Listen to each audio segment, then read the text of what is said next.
Margarren ediziotik aurrera astebeteko ekitaldia luzatu da piano jaialdia, hori bezala asteburuan izaten da kanpotik datozen gonbidatuak, aurten esan bezala 758 direla, baina astelehenetik ostirala bitartean ekitaldi txuguna pianoaren inguruan beste bat instrumentu ere sartu dira, ordutegi desberdinean eta horiek aipatu nahiko dituzke. Astelehenean urtarrilaren 30ean hasiko ginake, oroita bez batza, berez ez da Andoaindarra, baina zuzendaritza lana Katrin Iturralde da, Andoaingo musika eskolan ere hemen dabil, eta gonbidapena luzatu zaie, eta arratsaldeko 8etan kontzertu bat eskainiko dute ekitaldi aretoan.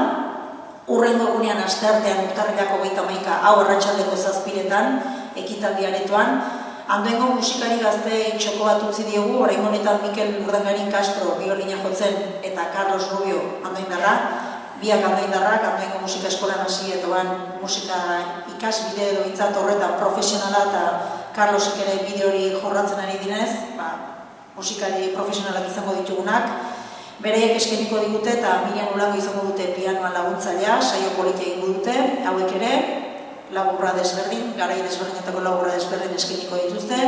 Hurrengo egunean otsailak batean arratsaldeko 7etan eta ekitaldi aretoan ere, beste Andoaindar bat, Imanol Iribarren Garfi izango dugu, hau ere Andoaingo musika eskolan hasi eta musikenen momentu honetan tromboi ikasten nahi da, baditu ikasketak lehen ere musikenen bukatuak, eta jazz estiloko improvisazioak landuko ditu. 5 laguntzaile izango ditu, musikeneko beste 5 ikasle proiektu bat dalako. Ikasturte amaierako proiektua ordubeteko kontzertu bat eskaintzea da, eta hori Andoainen ingo du eta berak egindako moldaketak izango dira.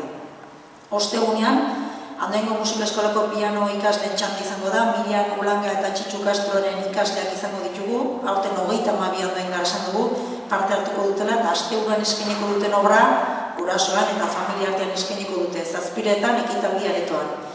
Eta iaz hasitako ibilbide bati jarraituz, kontzertu didaktiko bat egin nahi da ostiralean.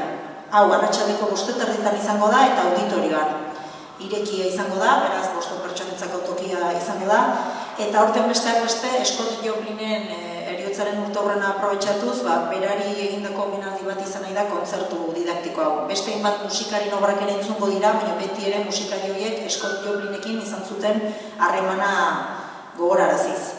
Eta gehiago asteburuan otsailak 4 eta 5, esan bezala 758 gazte izango ditugu, 3 modalitatean, bakarlari, 4 eskutara eta 6 eskutara, eta zemainan. Beraz, nik uste, aste osoa pianoaren inguruan da beste hainbat instrumentokin, eta bereziki aurten Andoaindarri garrantzia eman ez. Andoaindarrak azpimarratuz, Andoaindar musikari asko ditugulako gazteak, etorkizunekoak, eta horiek ere merezi dutelako etxean eta herriko jendean aurrean jotzea eta eskaintzea. Nik uste interesgarria izango dela eta gonbidapena luzatzen dugula mundu guztiari, astero horretarako aste osoa udalari eskerrak eman, errestasunak ematen dizkigulako aste osoko ekitaldi bat aurrera ateratzen behar dan azpiegitura eta langileak eta denak hor izaten ditugu laguntzeko prest eta besterik gonbidapena luzatuta dagoela.